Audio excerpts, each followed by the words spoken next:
नमस्कार दोस्तों। Law of one यानी एक का कानून, या कह लीजिए एक का ज्ञान, या कह लीजिए एक का तरीका, यह उसका छठा सत्र है जो कि जनवरी 24, 1981 को रिकॉर्ड किया गया था।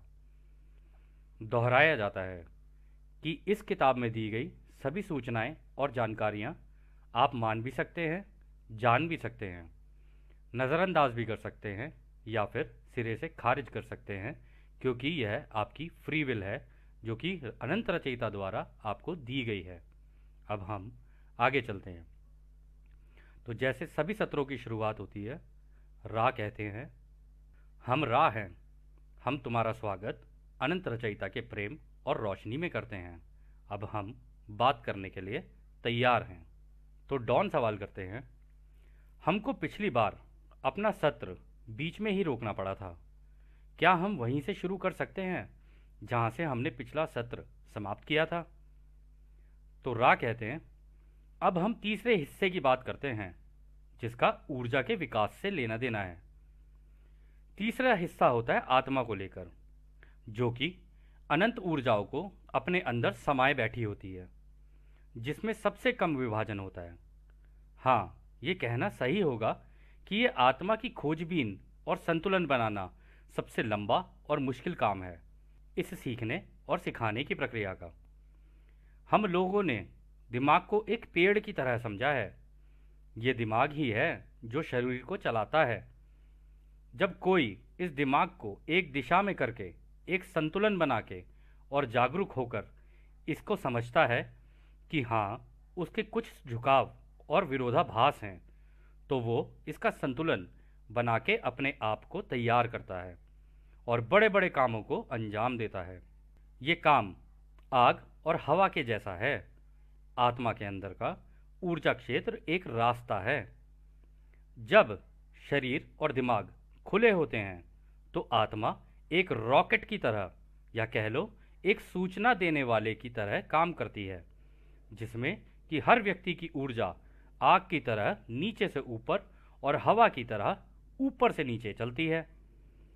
जब ये रॉकेट की तरह काम करने लगती है तो ये इस तरह से इलाज करने की योग्यता और कई चमत्कारी दिखने वाली योग्यताएं अपने आप आ जाती हैं, क्योंकि फिर ये आत्मा सीधा अनंत बुद्धिमानी से अपना ज्ञान ले रही होती हैं।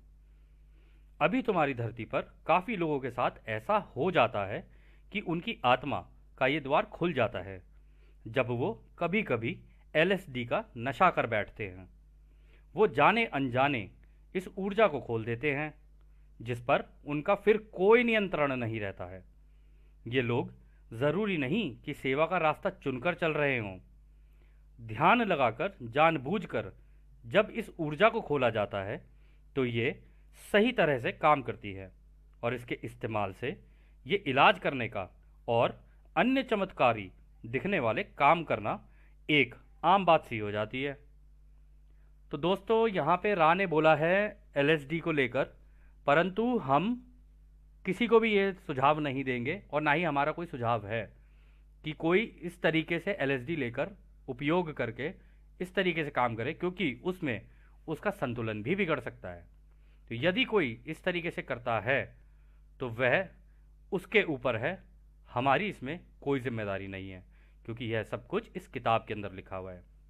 फिर आगे रहा कहते हैं, ये दिखने में चमत्कारी लगता है परंतु ये आम बात है और जैसी होनी चाहिए वैसी ही है। इससे जिंदगी में एक बड़ा बदलाव आता है और बड़े बड़े काम किए जाते हैं। अब हमें लगता है कि शुरुआती तौर पर इतना काफ़ी है आपके सीखने और सिखाने के लिए। जब आप ये कर लोगे तो भविष्य में हम इसको और गहराई से बताएंगे कि इस द्वार का इस्तेमाल कैसे किया जाता है इस तरह से इलाज करने के लिए। तो अगला सवाल डॉन करते हैं, हमारा एक दोस्त है टॉम फ्लैहार्टी, वो भी ये जो सत्र हम आपके साथ कर रहे हैं ना, उसमें आना चाहता है। क्या आप जानते हो टॉम फ्लैहार्टी को? तो रा कहते हैं, हमें टॉम का आना मंजूर है, परंतु हम तुम्हें आगाह करते हैं कि उसको इन सत्रों में लाने से पहले अपने दिमाग और अपने साजो सामान को ध्यान में रखकर ही आए। तो डॉन अगला सवाल करते हैं, साजो सामान से आपका क्या मतलब है? तो रा कहते हैं, साजो सामान से हमारा मतलब जो कार्ला के सर के पीछे रखे हुए हैं उससे है, क्योंकि उसके रचयिता के प्रेम और रोशनी में झुकाव में इसका भी योगदान है। वो कैसे और प्रेम से रखे हैं इसके बारे में टॉम को बता देना कि ये कार्ला की ऊर्जा को संतुलन बनाने के लिए रखे गए हैं। तो अगला सवाल डॉन करते हैं, वो मेरी बात सुनता है, मानता भी है। हम ध्यानपूर्वक उसको ये सारी बातें समझा देंगे। अब मुझे लगता है कि यह सही समय है कि आप हमें थोड़ा अपने इतिहास के बारे में बताएं, जैसे कि आप किस ग्रह के हैं या थे, और आपका हमारी धरती से क्या संबंध है। तो रा कहते हैं, अब हम रा बन चुके हैं, यानी हम सबकी सोच आपस में टेलीपैथी के द्वारा जुड़ चुकी है। हम तुम्हारे ही सौरमंडल के एक ग्रह शुक्र के थे जो घूमते हुए तुम्हारे ग्रह पर आ गए थे। तुम्हारे समय के हिसाब से हम एक बहुत पुरानी सभ्यता हैं। जब हम छठी घनत्वता के हुए तो हमारे शरीर लंबे, नाजुक और सुनहरे दिखने लगे। हमारी खाल नाजुक और सुनहरी है। इसी रूप में हम तुम्हारे लोगों के बीच में आए थे। तुम्हारे लोग तब भी हमको तुम लोगों से अलग देखते थे, या कह लो अपने आप से अलग देखते थे। इसलिए तुम लोगों में हम लोग घुल मिल ना पाए और हमें अपने की बजाय पराया देखा गया। इसलिए हम कम समय ही तुम्हारे बीच में रुके। हमारे भाई, हम तो यह सोच कर आए थे कि हमें तुम अपना मानोगे, या कह लो अपने भाई बहन मानोगे, परंतु तुमने हमें भेदभाव से देखा, इसलिए हम चले गए। ये वही वक्त था जब पिरामिड बनाए गए। तो अगला सवाल डॉन करते हैं, आप शुक्र ग्रह से यहां आए कैसे? तो रा कहते हैं, हमने सोच की शक्ति का इस्तेमाल किया। तो डॉन कहते हैं, क्या उस वक्त यह मुमकिन था कि हमारे ग्रह के किसी व्यक्ति को शुक्र ग्रह पर ले जाया जा सके? क्या वो वहां जिंदा रहता, वहां के वायुमंडल को देखते हुए? तो रा कहते हैं, शुक्र ग्रह पर तुम्हारे तीसरी घनत्वता के लोगों के लायक वायुमंडल नहीं है। पांचवी और छठी घनत्वता के लिए आगे बढ़ना, सीखना सिखाना भी अब वहां मुमकिन नहीं है।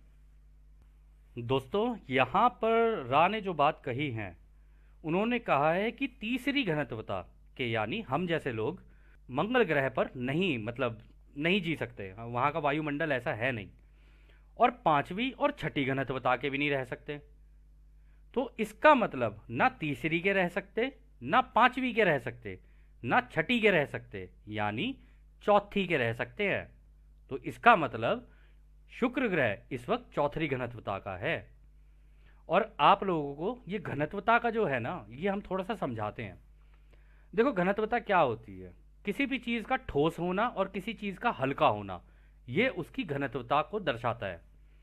यदि आप अपने पंखे का बटन ऑन कर दो और पंखा तेजी से चलने लग जाए, तो पहले तो आपको उसकी पंखड़ियां दिख रही होती हैं, लेकिन जब वो इतनी तेजी से चल रहा होता है ना, तो उसके अंदर कंपनता आती है, और जो चीज़ जितनी तेजी से कांपेगी उसकी कंपनता बढ़ती चली जाएगी, और जितनी कंपनता बढ़ती चली जाएगी उतना वो हल्का होता चला जाएगा और दिखना बंद हो जाएगा, या कम कम दिखेगा आपको।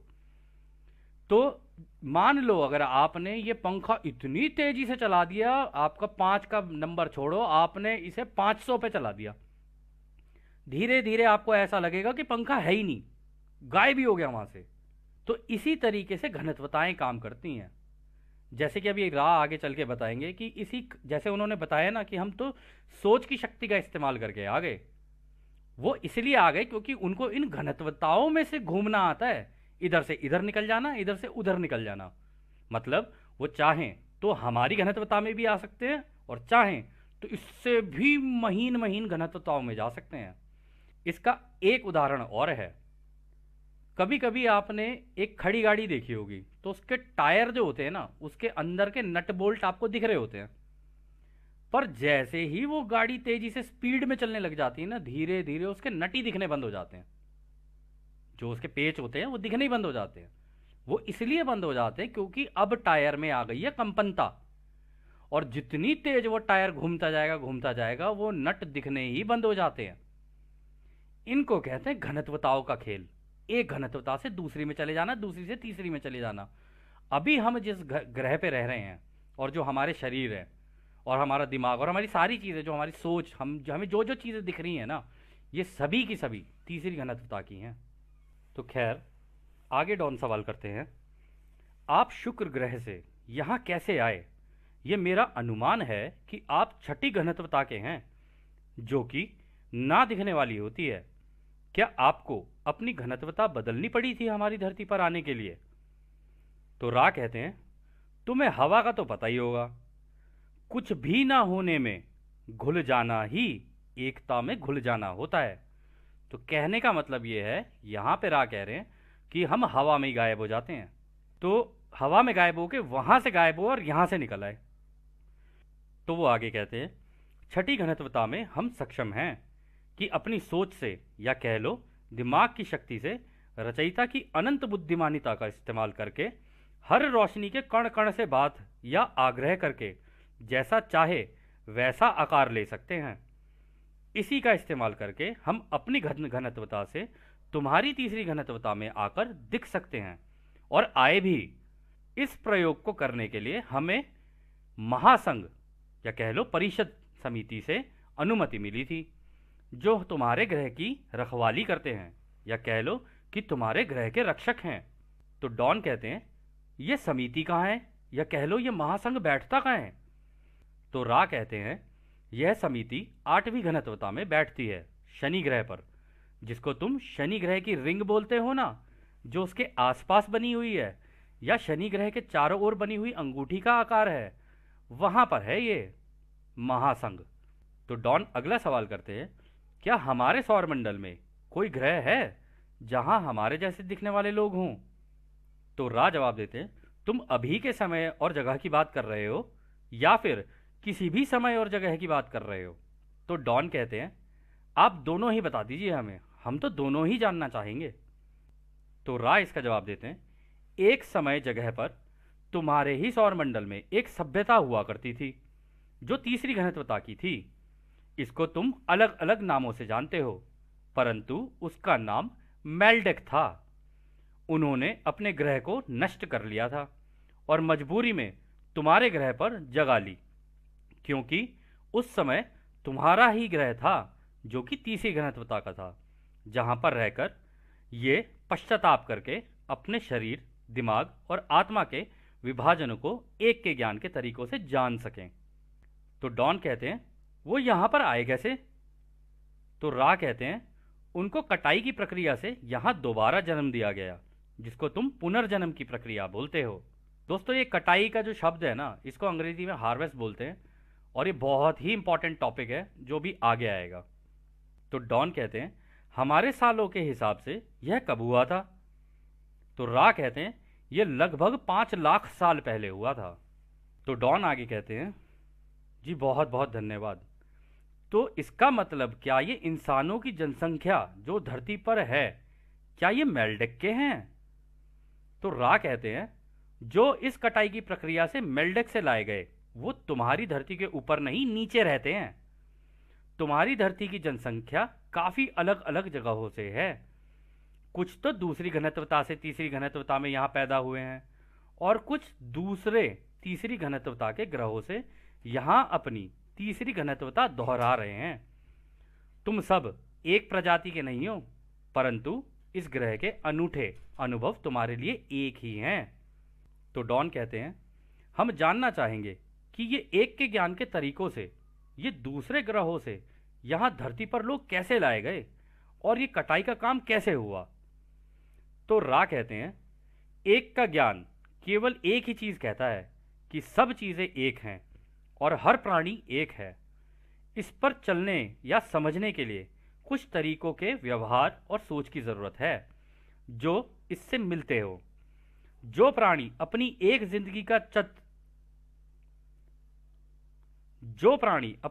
जिंदगी का चक्र पूरा कर लेता है, उसकी अपनी एक ग्रेड या कह लो श्रेणी बनती है, जो उसकी सोच, शब्द और कर्मों से बनती है।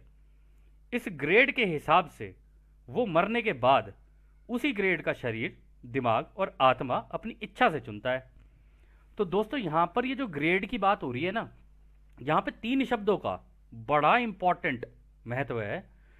यहाँ उन्होंने कहा उसकी सोच, उसका शब्द और उसका कर्म, इन तीनों को मिला के उसकी ग्रेड बनती है कि भाई वो अगली घनत्वता में जाएगा या इस घनत्वता में ही दोबारा रिपीट करेगा। तो यहाँ पर वो यही कहना चाह रहे हैं कि इस ग्रेडिंग सिस्टम का इस्तेमाल करके हम लोगों ने जिन लोगों को आगे की घनत्वता में जाना होता है उनको वहां ले जाते हैं, जिनकी तीसरी घनत्वता पूरी नहीं हो पाई है उनको वहां से उठा के यहाँ कर देते हैं।